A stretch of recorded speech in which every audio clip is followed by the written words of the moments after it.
Welcome to the Black Script Storytellers. My name is Kevin Marable, and today our guest is a phenom who went from being a former school teacher to currently running one of the most successful Black women owned and Black women led production companies today and is just getting started. She has produced over 29 projects across TV and film and has many more on the way. Her work has gained several coveted awards, and she has also been nominated for an NAACP award. She's a true inspiration to most and a mentor to many. Tressa Azarel Smallwood is with us. Tressa, how are you doing today? Thank you so much. I'm doing fantastic.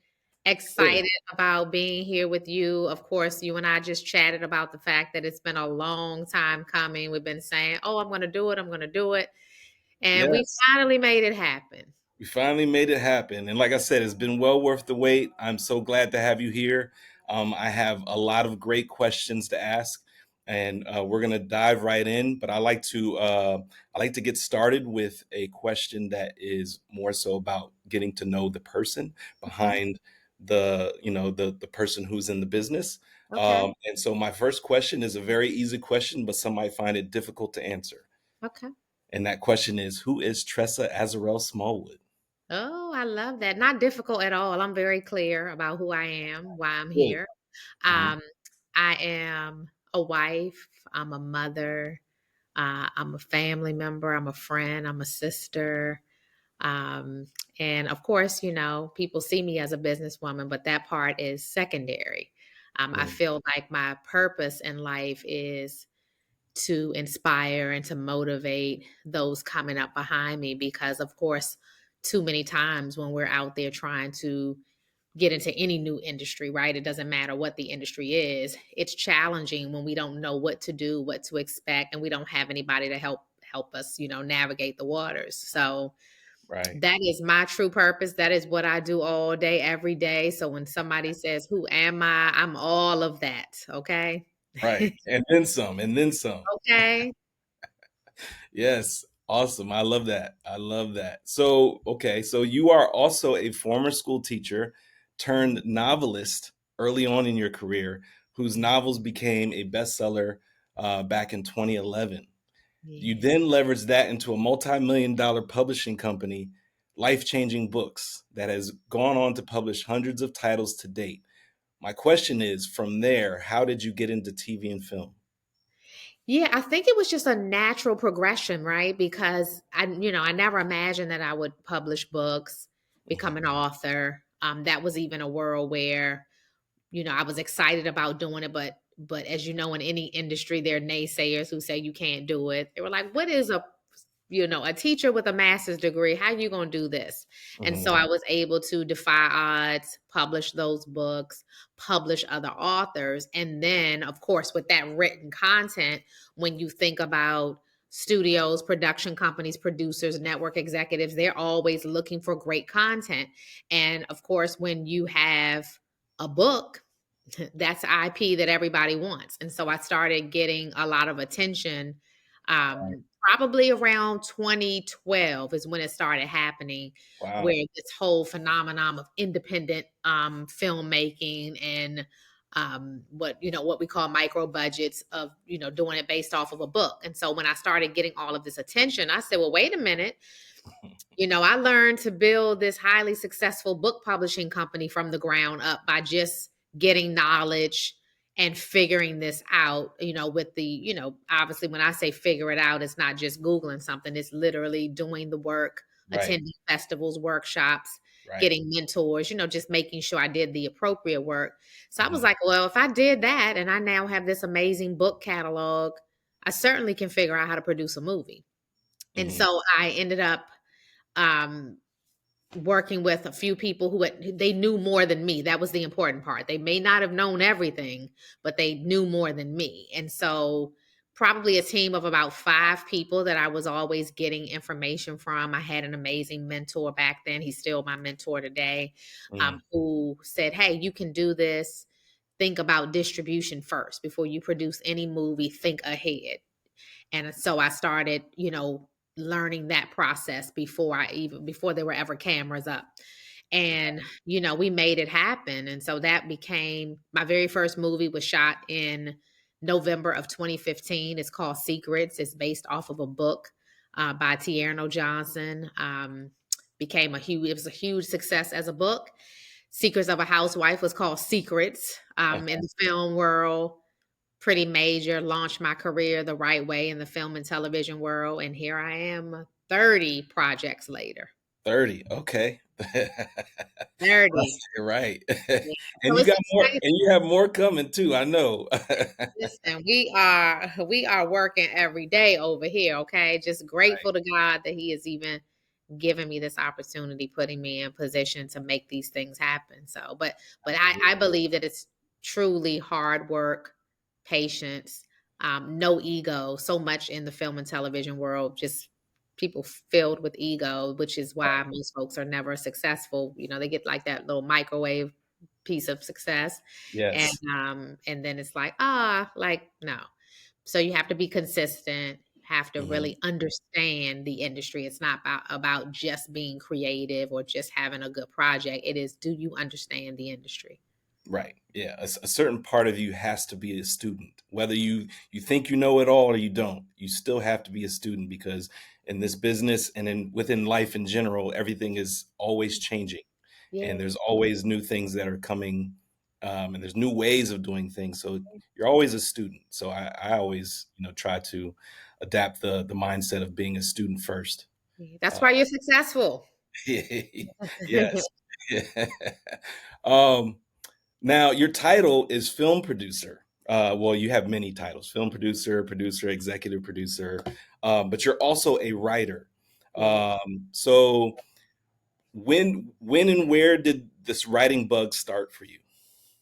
It's funny because it's not my first love. It Mm, has just been the vehicle that has put everything into motion. I think I'm a much better businesswoman, much better producer than I am a writer. Obviously, sometimes, if you look at my writing credits, I've written several movies and it works, right? The movies are great, yeah, but if I had to pick one, it would be the business side of things. And I feel like titles in general hold people back. So I'm not big on titles. So right, that's why a lot of times when people say, "Who am I? What do I do?" I'm like, "Yeah, I'm a wife. I'm a mom. right, I'm a sister. because that other stuff comes later, right? It can come and go. People get so tied up into having a title when that really doesn't make sense. For me, even when I go to hire people, every single project that I do, I decide on who's going to be on my team, right? Who's going to be my director, who's going to be on my producing team. Who are those folks? Obviously, we have our stable Megamind folks who help run the day to day business, but right, when it right, comes to these projects, and people love with the titles, right? It's like, oh yeah, I'm in this, I'm in that. But then I said, well, tell me what you did on your last project. And when you start listening, you're like, ah, yeah, that was just a title. You really actually don't have the skill set to do what I need. You might have the skill set to do what somebody else needs, right, but what I need is different. And then I'll have people who will say to me, literally, blatantly to my face, "Teach me how to do what you do." And I will say, "Well, what part of what I do?" Because I do it different all, things all day. I'm all of that. I'm right, a lot. yeah, Tell me what you wanna do, do, because actually, I don't even wanna do all that I do, but I have to. hmm, So, I think people have to figure out what it is that you want to do, right? What are your skill sets? And do that, and don't get carried away with the titles. yeah.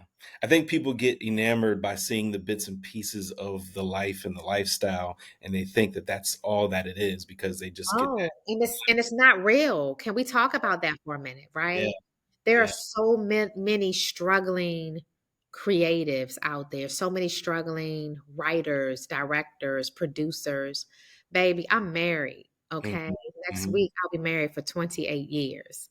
And Wow. so Hey, I'm able. congratulations. Thank you, thank you. So some of the stuff that people see, I'm like, that's not movies doing that. That's not the industry. I'm married. My husband has a really great business. Mhm. So I think people get it twisted. And so instead of focusing on, what feels good for you, what your purpose is, what you should be doing with your life, you're focused on what somebody else has or what and how you think they got it. So crazy industry, of course, because I can write. I write about some of these foolish things that I see, and we turn them into Yeah, profitable projects. But it's a real thing. So that's why I try to encourage people and really tell people the truth about the industry. It's very important for people to understand it. yeah. You definitely have to get an understanding and get a solid foundation as to what it is that you want to do and what that role is and what it encompasses. Yeah, And yeah, and really decide once you know all of those things if that's actually what you want to do, or do you just want to do a part of it, or yeah. did you think that that's what you wanted to do, but you really Okay. don't want to do it at all, you know? Yeah, yeah. Preach, preach. Listen, or if you're even really good at it. Right, right. Right? Yeah, Because a lot of us think we're good at something and we're not. I've yeah. had my moments where I was like, "Oh, yeah, I wanna do this," and then I'm like, "Oh, I wasn't really great at that. That's not my." Right. And yeah, so through the process, you kind of learn your forte, and then Yeah, you pick it up and take off with that. absolutely, and we stumbled a lot. I mean, Right. Megamind Media today is not the same Megamind Media from when we started, Right. 7 Yeah. years ago. Like, we're very different. Yeah. And we still make mistakes sometimes. There's still moments where we say, I don't Mhm. think we should do that. Let's pivot. Let's do something different. It's just a part of being a business owner.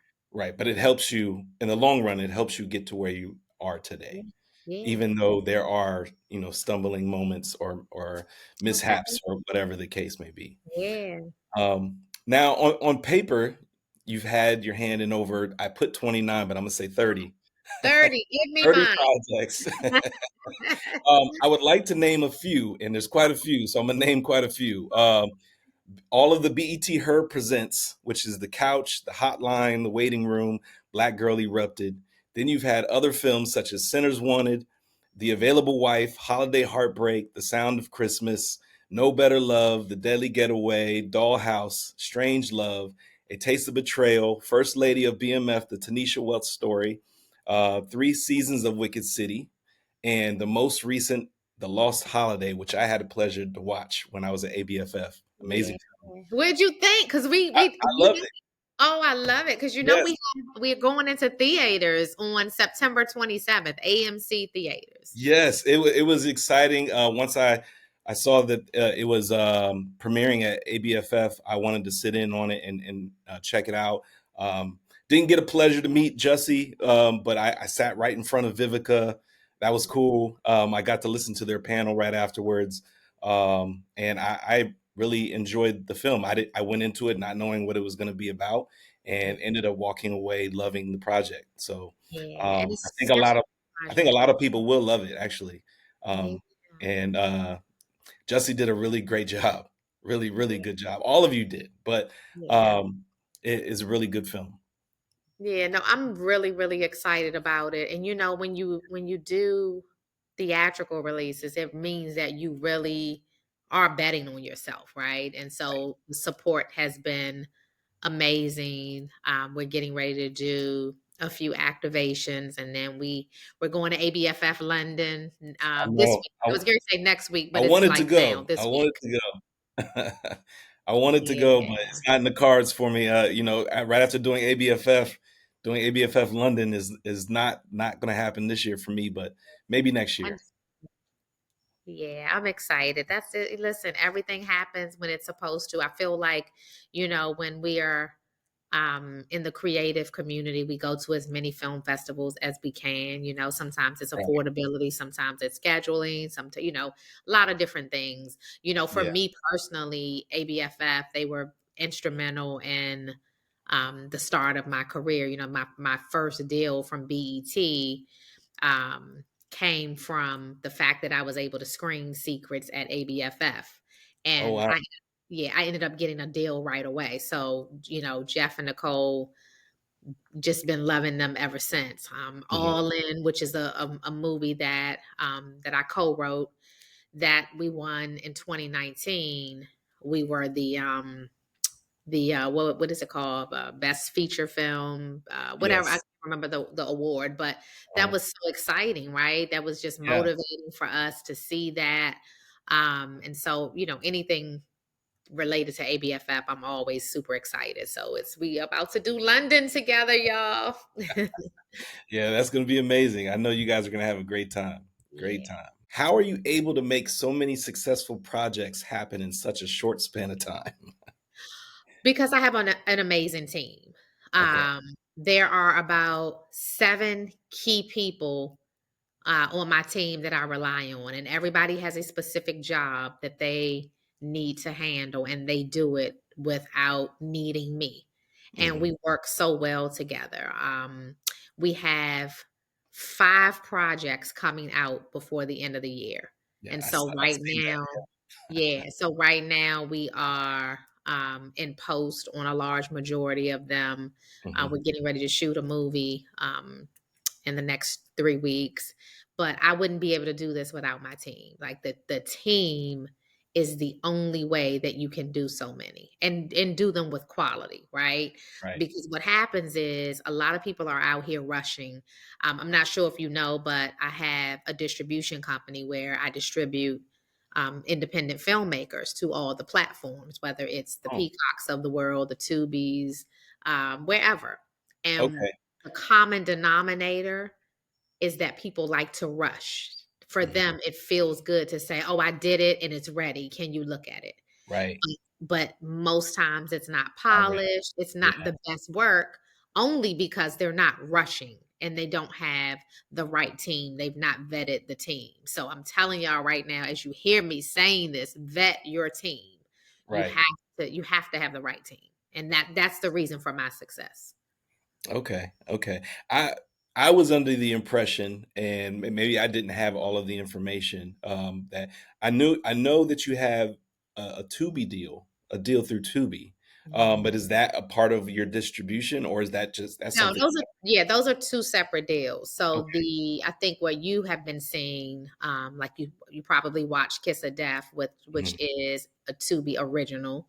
So Yes. that's where I produce, movies for their originals, Okay. right? Got it. Then aside from that, let's say, if you had a film and you said, "Hey, I really need distribution. Can you help me?"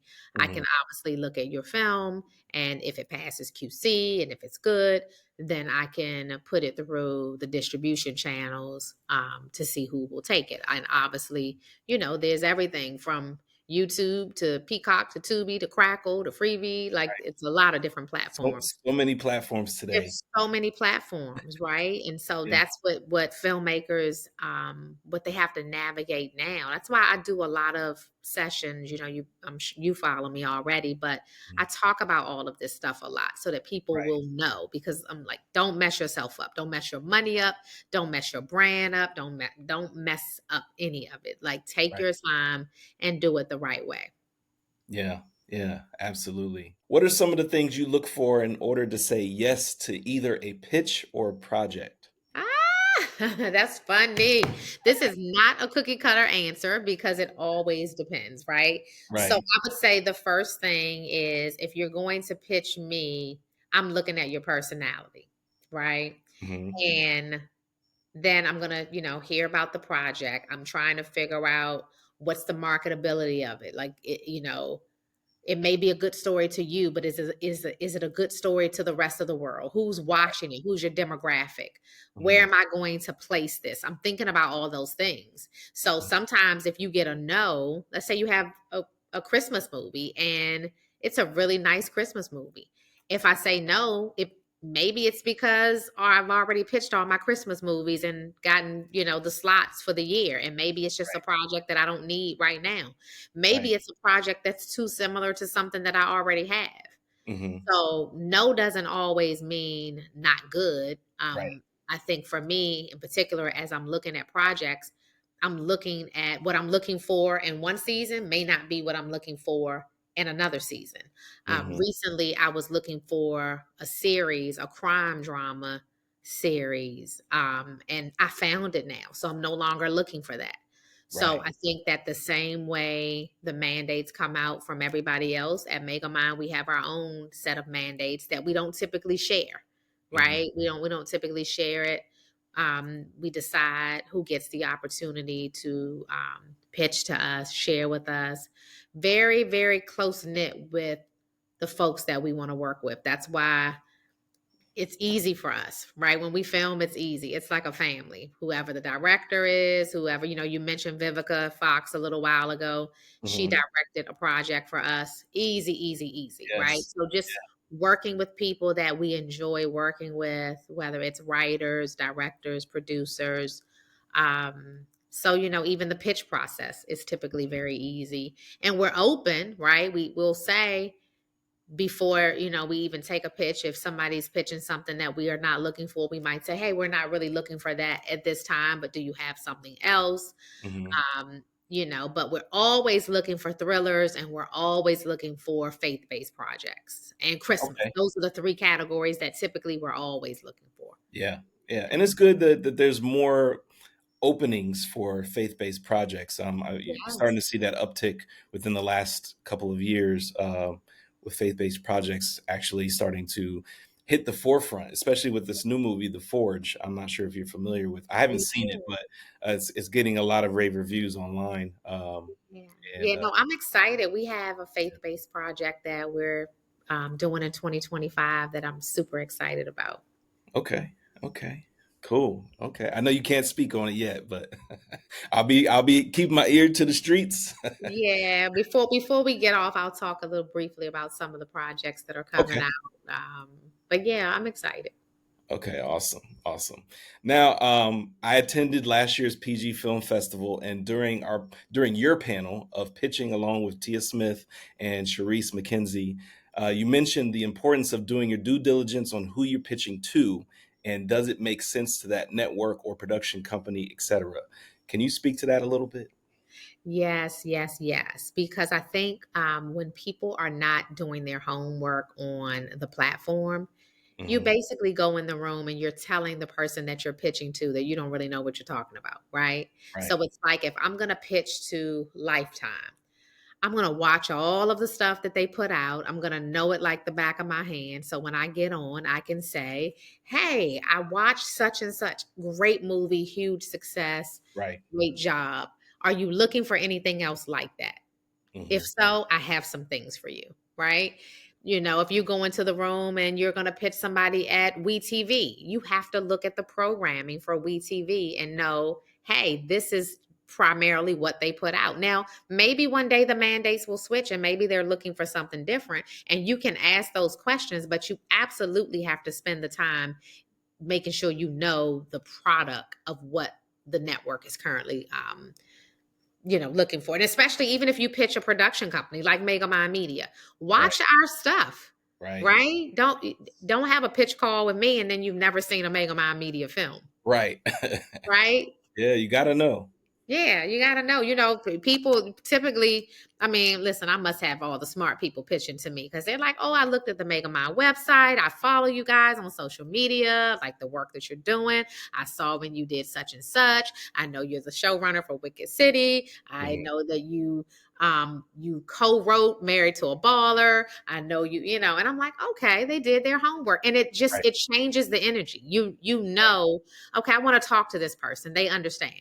Yeah, there's some familiarity there. Yeah. They obviously know your catalog and your backstory, your history, what type of projects you like to put out, what type of Yeah. projects you like to create and to write, um, and so you should approach the person that you're pitching to, Yeah. as in your project is within the same vein as what it is that you do. Yeah. The projects that you guys produce. Um, what would you say is the most difficult part or the task that takes the longest to accomplish in your role? I would say just the financial piece, from start to finish, right? So in the beginning phases, we are looking for investors for our projects. Mm, That's a process, right? right, You have to start somewhere, and those investors are with you for a long time. And so right. you are working through that. Also, obviously in the world of post SAG, I mean, the strike. Hmm. You have to make sure you understand what these new rules are so that you don't get yourself in a pinch because it's not like it was before. So, if you're going to hire a director that's DGA, different set of rules apply than a director who's not DGA. So you have to spend a lot of time working through the financial pieces, the budgets. I Hmm. think that that's where you have to be very business savvy. And it's not about just being creative. Like just creative will not work for you in those moments. And so if you're somebody who is strictly in the creative lane, you need to make sure you have a very savvy producer, line producer, somebody, executive producer on your team who Right. can handle those duties. Right. Okay. Okay. I thought I was going to get you on a difficult question there. You know what? There's no difficult question for me because I've been a school teacher, Right. been speaker on many stages. I'm just very authentic. Whatever you ask me, I'm gonna give you what I got. Right. And you're giving great answers too. Like these are all questions that I would like to know, but I'm sure our audience would love to know as well. Yeah. So I try to ask questions that kind of dig a little deeper than the surface. Um, Now you struck deals with a lot of major networks: BT, BT Plus, BT Her, TV One, Amazon Prime, et cetera, et cetera. I know you can't give away the secret sauce, but what's the secret sauce? I don't even know that there's a secret sauce because every deal that I've ever had, Hmm. uh, it's all based on what I bring to the table, Got right? it. Okay. It's what I bring to the table. And what I will say, I can't speak for the executives at all of these networks, but I think the common denominator is that I have a knowledge base where I can understand everything that they need from A to Z. So when you start in pre-production, when it comes to me bringing writers to the table, I have a stable of writers already, right? And so that's exciting for any network executive Right. because they know that, hey, you want somebody who can write this, check out these people here. You want somebody who can write this, take a look at these people. So I think that that's a great starting point. And Mm. then again, once we start the process and we're in pre-production, I have a great team who can kind of hold everybody's hand, keep the ball rolling, so we're very efficient. By the time we go into production on the ground, we it's like a blue we just like a well-oiled machine for us where we're getting the projects done, turning in all of our stuff on time. We're on budget. Like we are not going over budget. We're not doing that. And then you move into post production, and we're able to finish a project efficiently and deliver. And now everybody's happy. So I think that the secret sauce is just efficiency. But before you can get to efficiency, it's knowledge and it takes time. Like everything that I know today, I was not that person when I started. Right. Yeah. Right. Yeah. There's no overnight success. It's No. all through trial and error. Yeah. And just going through different experiences and learning along the way and picking up different different ways of doing things until you come up with your own formula that works for you. Yeah. Um, but it's always great to ask these questions because not everybody's path is the same path. Mhm. And so it's interesting to get different people's perspectives and kind of formulate your own idea as to how you should approach things Yeah. because there's no one way to Yeah. approach it, and there's no one way that is a success story. Yeah. Uh, And for Megamind also, it's a family. It's a lot of us. So where one person is weak, the next person is strong. So, we're really blessed in that area. mhm, mhm. Now, I love the fact that one of the main things that you set out to do within your career is not just empower um, Black people, but also, and more importantly, empower Black women and help put them in position to win, just like yourself. Why is that so important to you? I think that if you think about traditionally people who get opportunities, it's who you know, right? And we know that. And if you think about people who are typically in powerful positions, people who have the ability to green light. You know, there are probably not a lot of independent Black women who have the ability to fund projects, become financiers. And so when you're put in position, you got to do your job Hmm. and do just that, put people in position and help those who really deserve the help and who are willing to work for it, right? Right. So I think it's just really important because if you don't do it, then who else will do it? Right. Right? So the people who are in position, you really do have to do your part. Hmm. Yeah. Yeah. Yeah. Yeah, I just love the fact that I see a lot of times, you're always mentoring a lot of people, a lot of Black women, aspiring writers, people in front of the camera and behind the scenes as Yeah. well. And you're not afraid to share the knowledge, lift people up, and make people's dreams come true with their projects. So I definitely commend you on that, and everything that you're doing within our community as well as within the DMV. Because you're definitely doing a lot for the people in this area as well. Yeah. Um, Appreciate that. Sure, sure. Who empowered you or who Ah, empowers you? so, I think there are a few different answers to that. The first is that I grew up watching my grandfather have at least 5 to 7 jobs at any moment. Wow. And I used to just watch him. And he would come into the house in the summertime. My cousins and my sister and I, we would spend a lot of time at my grandmother and grandfather's house. And he would come in and I was like waiting for what are the jobs. And he did everything from videography. Mm, And back then, you know how you had the tapes. So yes. he come in here, label these tapes, Yeah. package them. So that was my job. I was like, oh, I got my job. They had a swimming pool. I was the pool. I was the groundskeeper. I know how to keep the chlorine. I know how to keep the pH. I had every job, right? That was Yeah. my job. So I grew up having to do a lot and I watched him and those work ethics literally stayed with me. So I would say that that's inspiring for me.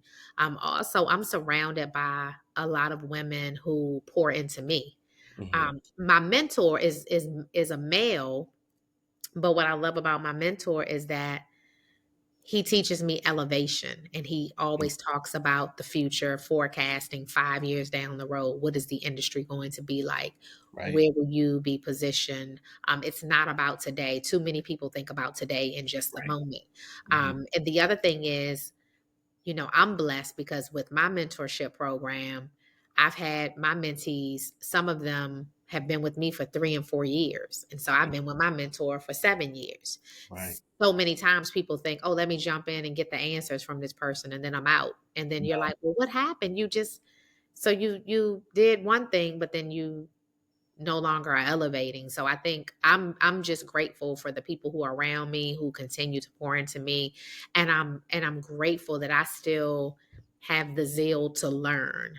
Mm, Uh, I don't want that spirit where I think I know everything and I think I no longer need the people who got me where I am today because I absolutely still need them.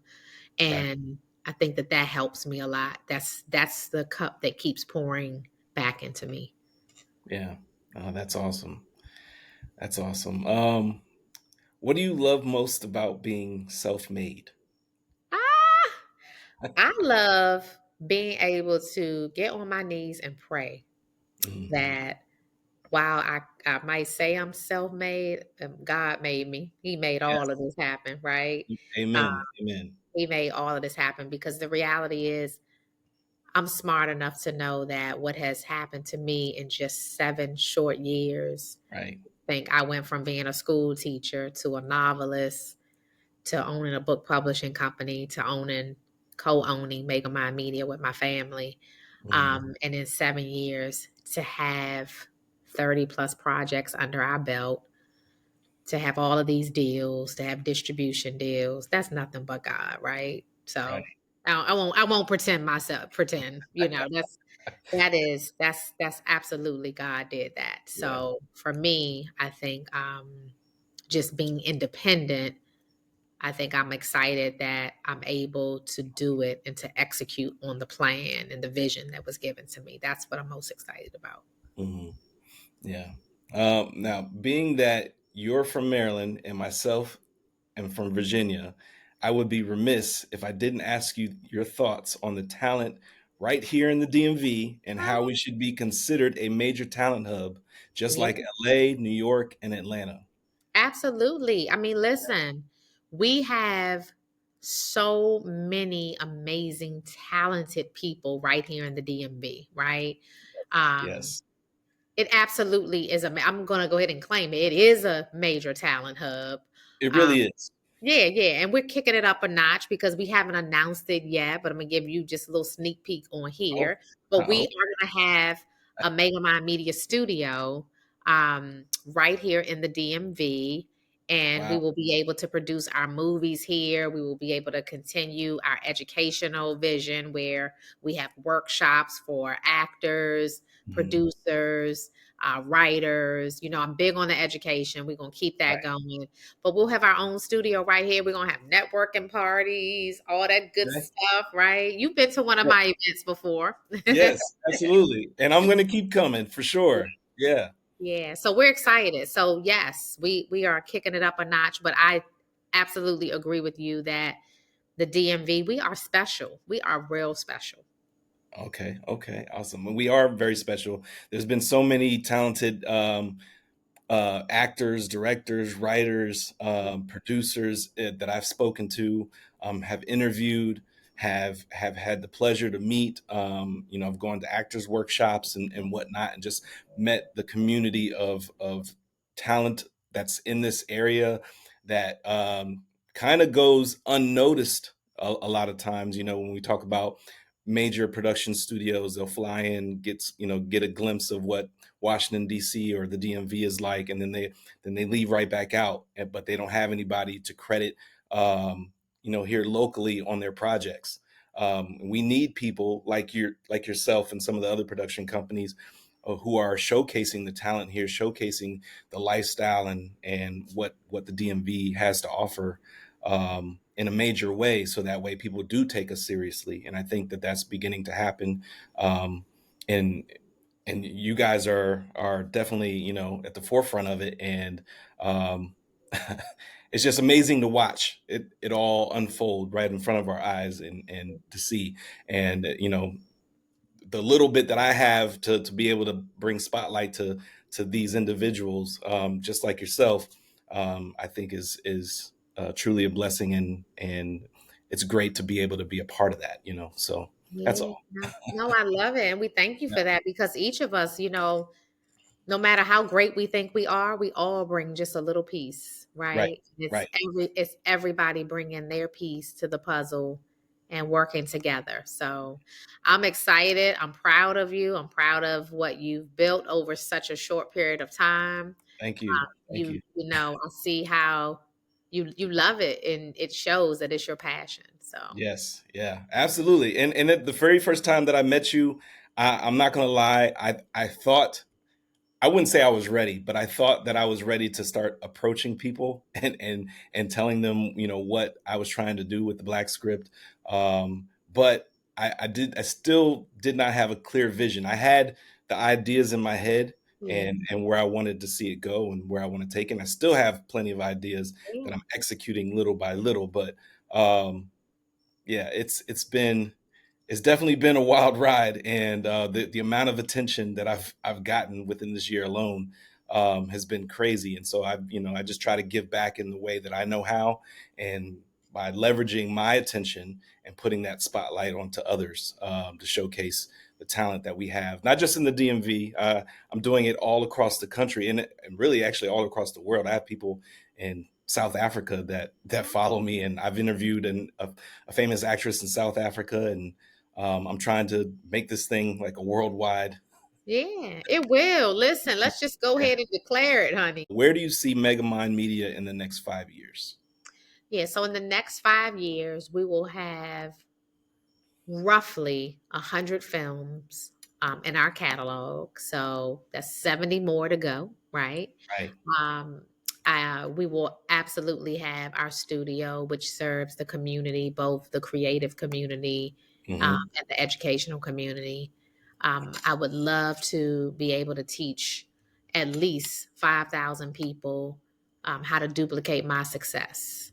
Wow. So I think those are some of our big plans that are in my heart that we're working on, and just Right. being able to give back. Because again, sometimes you have to ask yourself, what are we doing this for now? Well, why are we Right. doing this? And a lot of people don't like the term gatekeeping, but there's a lot of gatekeeping in this industry and in a lot of industries, really. But at the end of the day, you can't take that information with you.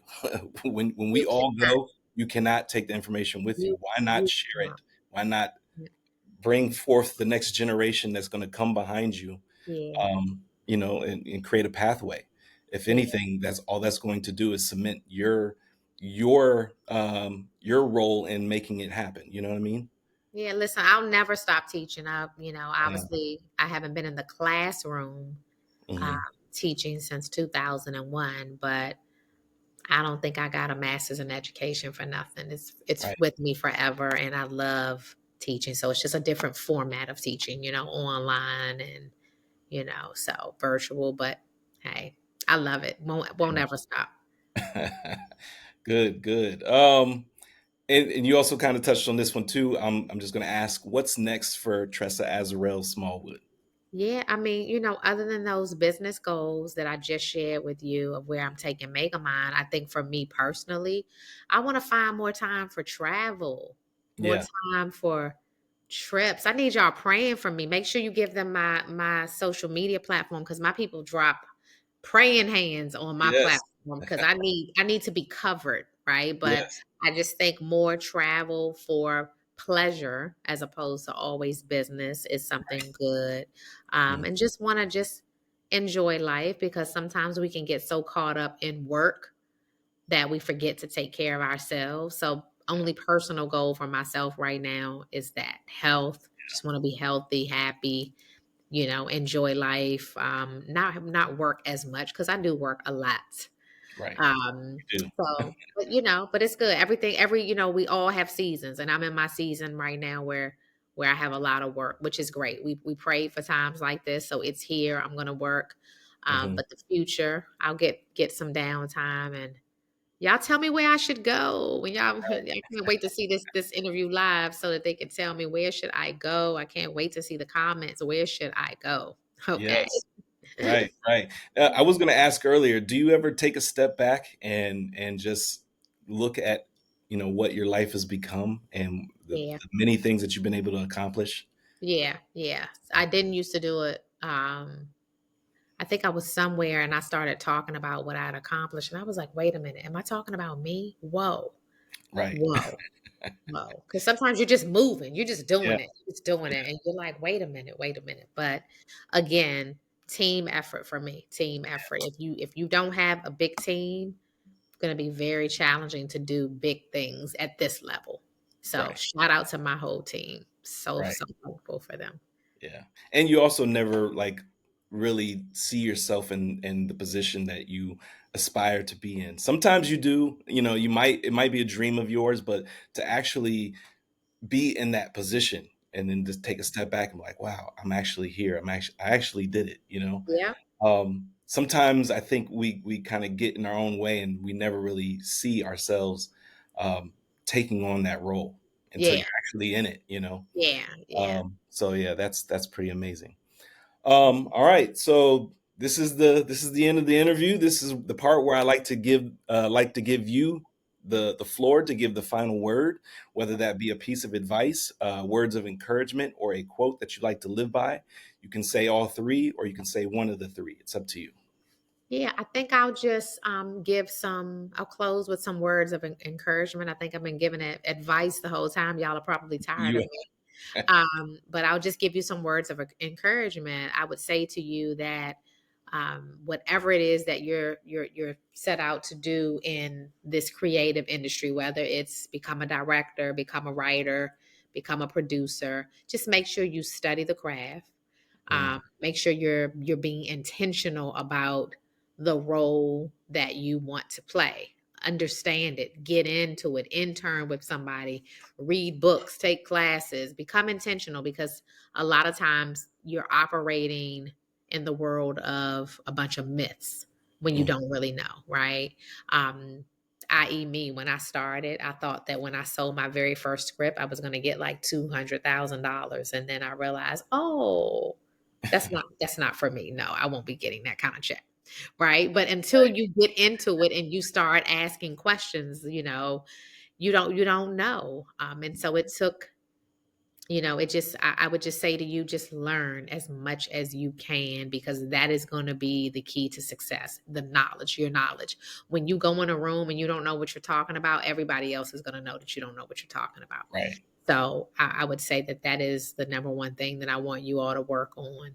And just believe in yourself. There's no right time to do something. Everybody loves to say, oh, I'm waiting for my children to get back in school. Oh, I'm waiting until I get more money. Oh, I'm waiting until I do this. I'm waiting until I move here. I'm waiting. No, stop waiting.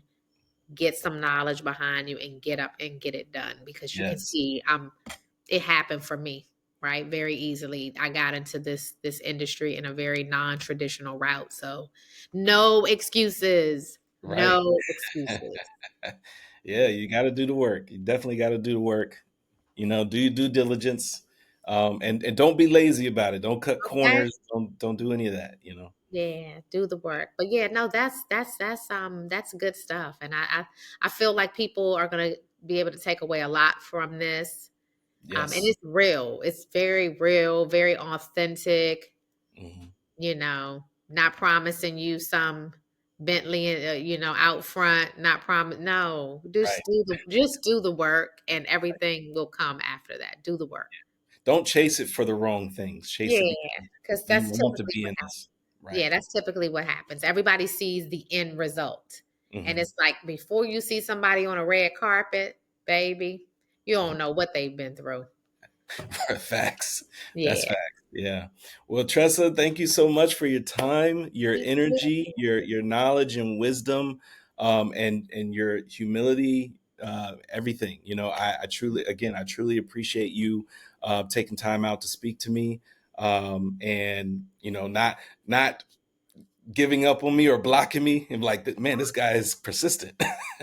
No, listen, I'm excited. I'm excited that I was Yeah. able to do it. We've been trying to make it happen for Yeah. a while. And I was like, I'm going to do this right before I get on this next plane. So Right. we Thank you made it so happen. much. And Yes. I'm glad. I truly appreciate that. Tressa Azarel, everybody. Thank you.